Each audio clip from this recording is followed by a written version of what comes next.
Hey everyone, here's a quick post Indian Wells, pre-Miami mailbag, trying to blow through as many questions as possible. But first, as always, some procedural stuff. James Blake was our most recent podcast guest, talking about the new, improved and matcha-flavored Miami Open. Actually, just one procedural thing. Onward. Have a question or comment for John? Email him at john_wertheim@yahoo.com or tweet him at john_wertheim. With Bianca Andreescu's stunning victory at Indian Wells and the immense potential shown by both Denis Shapovalov and Felix Auger-Aliassime, these are exciting times for tennis fans north of the border. It's still very early days, but we are dreaming of seeing a Canadian singles champion at a major one day. How realistic is this hope, and as you project their development, which Grand Slam do you think each of the three Canadian teenagers will have the most success at in the years to come? Toronto Pet Theory. These three benefit from the presence of one another. The hype is sliced in three, and no one player bears the burden of an entire nation. Speaking of hype, I would really resist calling anyone a future Grand Slam champion, but one more reason to be even more optimistic: all three can play on any surface. Felix went to South America and beat some of the best dirtballers in the game. Watch Andreescu mix up pace and slice that forehand, and you have to think that would be effective on clay as well. I attended the BNP Paribas Open for the first time. I caught the men's round of 16, a few very awesome doubles matches and one highly contested women's singles match. Many of my friends are regulars and rave of the experience, but in general, I'd rather play than watch. Or ideally watch a half hour of high-level athletes, then go hit while the image is fresh. Tom Bull, I get this a lot. I watched X match and when it was over, I was so inspired I grabbed my racket and headed to the courts. Did Denis Shapovalov piss someone off? He's played every match on Stadium 3, and is scheduled back out there today, the lone singles match in a sea of doubles. Helen, Washington, D.C. He wanted an intimate court where, shortly after shaking the hand of his vanquished opponent, he could grab the mic and starting breaking off rhymes. A few of you griped about this. I say, go back to your game shows, your butterscotch hard candies, your bifocals and your clapper. This fell somewhere between harmless and fantastic. Good for the kid for having the self-confidence, lack of inhibition and the free-spiritedness to try this. Looking back, he may cringe. But that's the definition of being 19. I could not have been the only viewer who winced every time Karen Khachanov went for a winner off the first per second ball, and missed against a clearly movement-hindered Nadal. Even allowing for inexperience, basic tennis IQ dictates that when your opponent is having trouble with movement, lengthen the points. Where are the coaches of these young players? And Khachanov is hardly a wide-eyed newcomer at this point. I do admit to being extra ornery because I'm certain that had Nadal lost the second set, he would have retired and I would have gotten to see another semifinal, but still. The post-Big Three generations continue to confound and disappoint. Croydon F. Chicago. Full disclosure, I did not see that match. But I do have it on good sourcing that if Nadal had lost the second set, he might have been unable to play out a third. One of my favorite tennis things to do after a Grand Slam event is to read your 50 parting thoughts column. I also like it that you do a 30 parting thoughts column for an event like Indian Wells. My questions are: how did you come up with the numbers you use for those columns, and have you ever struggled to think of that many things to say about tournament? Bob Diebold. 10 items per set.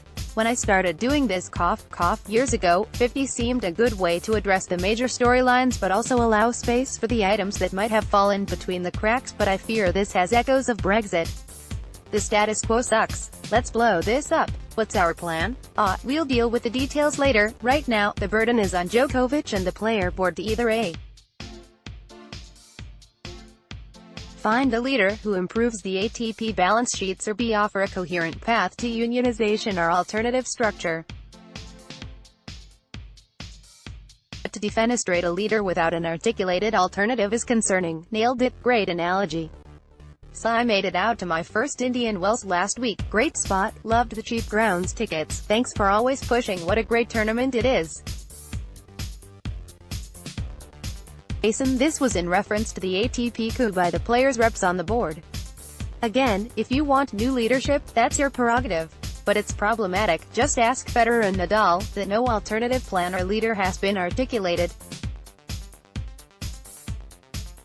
I would add, preemptively, that if part of the plan is to roll back equal prize money, the public relations hit will be as devastating as an Andreescu forehand or an Osaka serve. Especially at this cultural moment. Especially at this moment for the sport. I'm all for the players unionizing to negotiate a better tour for themselves, but I'm a little unclear on the technicals of how that would work. Tennis pros hail from countries all over the world. Whose country union laws are they going to follow? You can't have US players following US union laws and German players following German union laws. The ATP is based in London, is it not? Is there going to be a battle for which country the union is going to register under? If things go to court, which court are we going to? Caleb, the ATP is a Delaware corporation, so in theory US labor law would apply. The real hurdle, though, is establishing that those unionizing are, in fact, employees. In team sports, it's easy. Players get bi-weekly checks from the employer, team, not at all dissimilar from millions of other Americans. It obviously doesn't work that way in individual sports. Still, a good labor lawyer, C. Kessler, Jeff, for starters, could make a good case that athletes working in one sport, playing for one tour, consist of a bargaining unit. I come to praise Djokovic, not to bury him. Unionizing tennis players makes all the sense in the world. A tour that puts labor and management under one umbrella does not. He has spoken with other players about collective bargaining and forming a bargaining unit. Instead of retreating and equivocating when asked about it, he should keep pressing here. What is your take on the Arena Sabalenka-Dmitry Tursunov partnership? I am struck by the irony of it. She hits the ball really hard but needs some input on harnessing it and knowing when to mix it up. During his days as a player, Tursunov was known as a mindless basher of the ball. Yes, he achieved a respectable ranking and even sustained it, but he could have done better with the right coach. I think Sabalenka can fast-track her development with the right coach to guide her on-court strategy. By the way, that on-court coaching by Tursunov, rather, the complete lack of it was bizarre. Venky C., Ann Arbor, Michigan.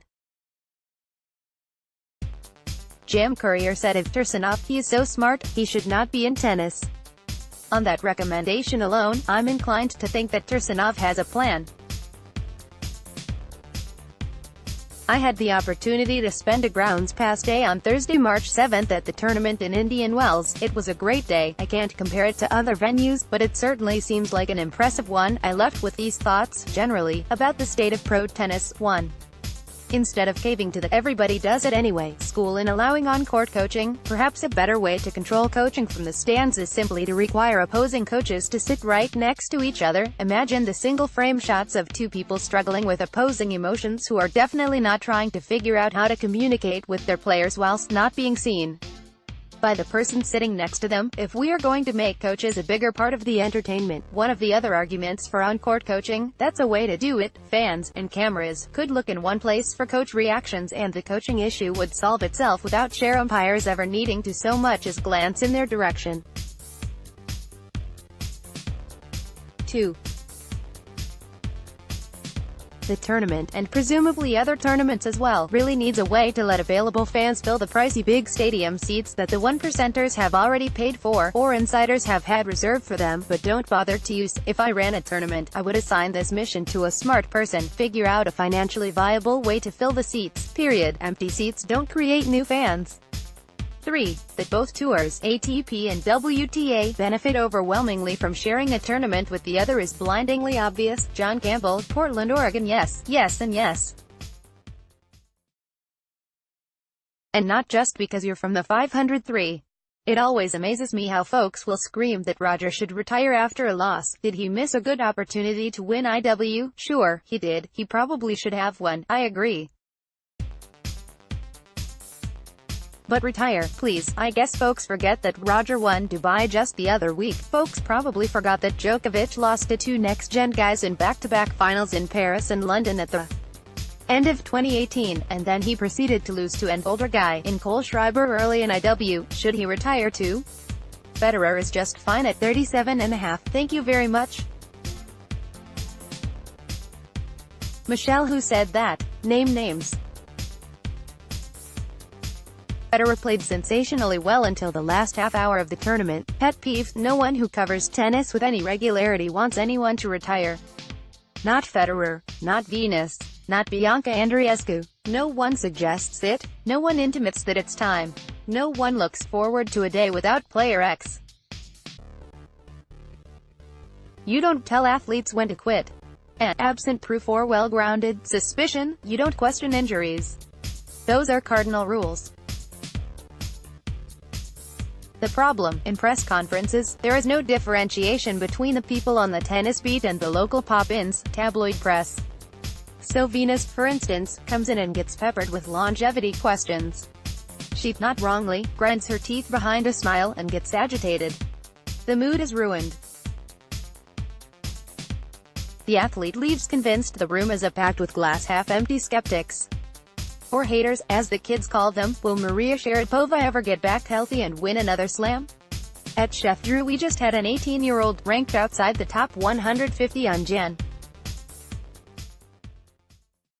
1 rip through an off-brand major. So never say never, especially not in this sport. But I'd put the chances of Sharapova winning again in the slim category. This comeback has been deeply disappointing.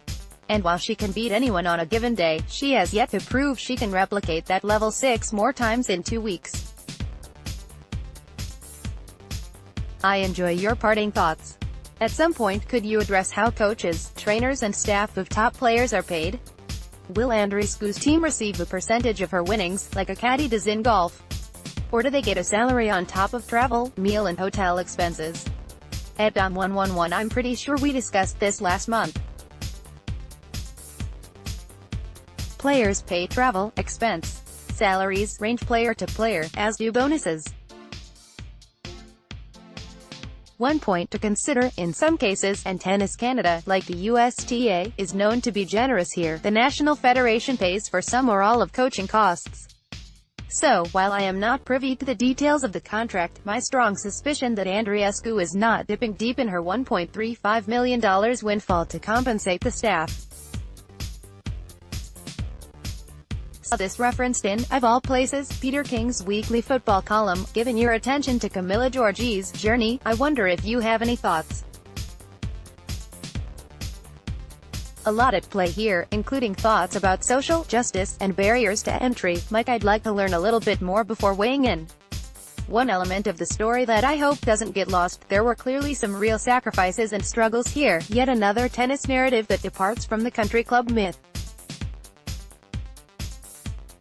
Meanwhile, here's a statement from Alex Frio, quite a well-known figure in sports law, who is defending the Osaka family. While it comes as no surprise that Naomi's meteoric rise as an international icon and inspiration would lead to some false claim, the silly contract that Naomi never saw or signed, which purports to give away part of herself at the age of 14, is particularly absurd. This case has no merit and we will move past it.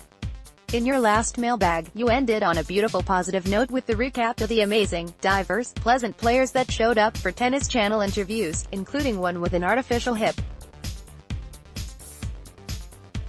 Not so long ago, there was controversy about a player having breast reduction. My question is about whether the ATP and WTA look at medical advancements beyond drugs, steroids as possible advantages, and I'm not opining that breast reduction or hip replacement is an advantage, but what about a titanium elbow or wrist? Can they? Great question. As I understand it, the question is essentially, does the treatment take you to a baseline level? Or does it elevate you? As it was once explained to me, if you get LASIK so you can return to 2020 vision, it's kosher. If you get LASIK for 2015's vision, it's an unfair advantage. But this doesn't solve our issues. One player complained to me about the prevalence, especially in college tennis, of Adderall. Is that for a baseline? Or for performance enhancement? In the past we've discussed everything from pressurized PDs to blood spinning to meldonium. Unless we go, anything goes. Here, and some encourage us to do just that, there are bound to be these smudged lines.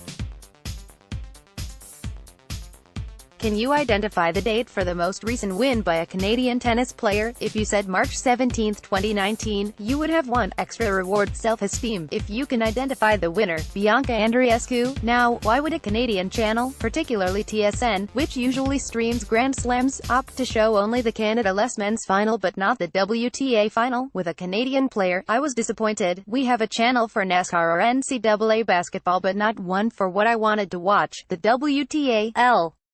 Era, British Columbia, Canada. Note to self, Tennis Channel Global is my next media play.